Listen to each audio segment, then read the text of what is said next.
वैशाख मास महात्म्य अध्याय 8। जय श्री कृष्णा, राधे राधे। भगतजनों, आज हम वैशाख महात्म्य के अध्याय 8 की पावन कथा का रसपान करेंगे। सर्वप्रथम भगवान का सुमिरन करते हुए सब बोलिए, श्री कृष्ण गोविंद हरे मुरारी, हे नाथ नारायण वासुदेव। विष्णु भगवान की जय। ओम माधवाय नमो नमः। वैशाख मास में भगवान विष्णु के माधव स्वरूप की पूजा की जाती है। तो आइए भगतजनों, अब कथा सुनते हैं।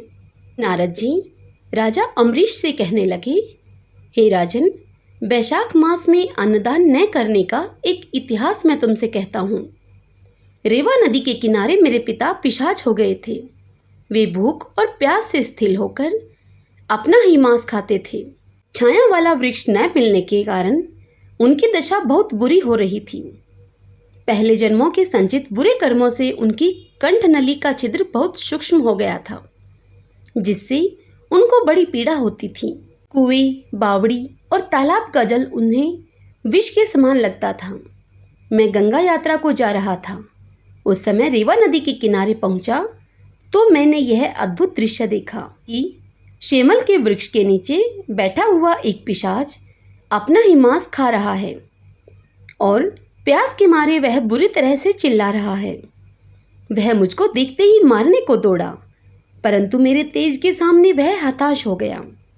मुझे उस पर दया आई और मैंने उससे कहा, हे पिशाच, डरने का कोई कारण नहीं है। तुम कौन हो? अपना सब वृत्तांत मुझसे कहो। मैं तुमको शीघ्र ही इस दुख से छुड़ा दूंगा। वह नहीं जानता था कि मैं उसका पुत्र हूँ। वह पिशाच कहने लगा, हे महात्मन, अनार्त देश में भूवराख्य नामक एक नगर था। उसमें मैं संस्कृति गोत्र में उत्पन्न हुआ और मेरा नाम मैत्र था। तप, दान और यज्ञ में मेरी बड़ी ही श्रद्धा थी। मैंने संपूर्ण विद्या पढ़ी और पढ़ाई, परंतु वैशाख मास में कभी अन्नदान मैंने नहीं किया। मेरे विचार से इसी कारण यह पिशाच योनि मुझे मिली और कोई कारण मुझे दिखाई नहीं देता। मेरा पुत्र श्रुतिदेव नामक बड़ा ही विद्वान और धर्मात्मा है। तुम उससे जाकर कह देना कि तुम्हारा पिता वैशाख में दान न देने के कारण पिशाच योनि में रेवा नदी के किनारे बैठा हुआ अपना ही मांस खा रहा है। मैं अपने पिता की यह बात सुनकर दुख के कारण रोता हुआ उनके पैरों में गिर गया और उनसे कहने लगा, हे पिताजी, मैं तुम्हारा पुत्र हूँ। दैव योग से यहाँ आ गया हूँ।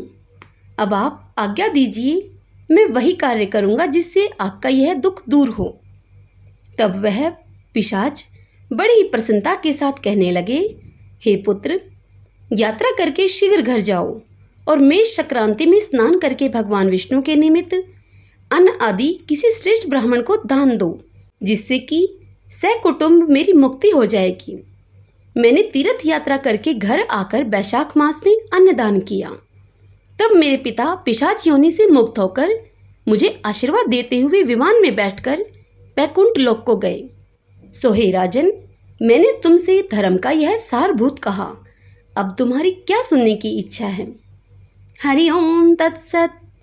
सब बोलिए विष्णु भगवान की जय। ओम नमो भगवते वासुदेवाय। भगतजनों, वैशाख मास महात्म्य की यह कथा यहीं संपूर्ण होती है। इससे आगे की कथा मैं आपको अगले अध्याय में सुनाऊंगी। जय श्री कृष्ण, राधे राधे।